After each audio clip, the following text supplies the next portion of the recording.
ଆଜି ଗୋଟେ ଅର୍ଡ଼ର ଆସିଥିଲା ସୋସାଇଟିରୁ ରାତି ପାଖାପାଖି 10ଟା ବେଳକୁ ଫୋନ୍ ଆସିଲା କି ମ୍ୟାଡ଼ାମ୍ ଆଜି ଖାଇବାରେ କିଛି ମିଳିପାରିବ କି? ସେତେବେଳେ ମୁଁ ପୁରା ଥକିକି ୱାକ୍ କରିକି ଆସିଥିଲି ପାର୍କରୁ। ତାପରେ ସେ କହିଲେ ଆଉ ଟିକେ ଜଲ୍ଦି ଦରକାର, ଯଦି ହେଇପାରିବ ତାହେଲେ କରିଦିଅନ୍ତୁ। ମୁଁ କହିଲି ଠିକ୍ ଅଛି, 10 ମିନିଟ୍ରେ ମୁଁ ଆପଣଙ୍କୁ ମେସେଜ୍ କରିବି।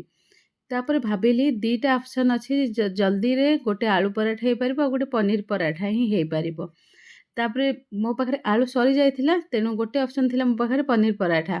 ପାଖ ଦୋକାନକୁ ଫୋନ୍ କଲି ପନିର ପାଇଁ, ସେତେବେଳକୁ ସେ କହିଲେ ନା ଦୋକାନରେ ବର୍ତ୍ତମାନ ପନିର ସରିଯାଇଛି। ଦିଟା ଦୋକାନ ଦିଟାକ ସପ୍ ଠିକ୍ ସେଇଆ କହିଲେ, କାହିଁକିନା ରାତିରେ ପନିର କେହି ରଖନ୍ତିନି ନର୍ମାଲି ଏତେ ରାତିକି। ତାପରେ ମନେ ପଡ଼ିଲା ଆଜି ଘର ପାଇଁ ଟିକେ ପନିର ବନେଇଥିଲି ଆଉ ସେଇଟା ୟୁଜ୍ ହେଇନି, ରଖା ହେଇଛି। ସେଥିରେ ପାଖାପାଖି ଦିଟା ପରାଠା ହେଇଯିବ।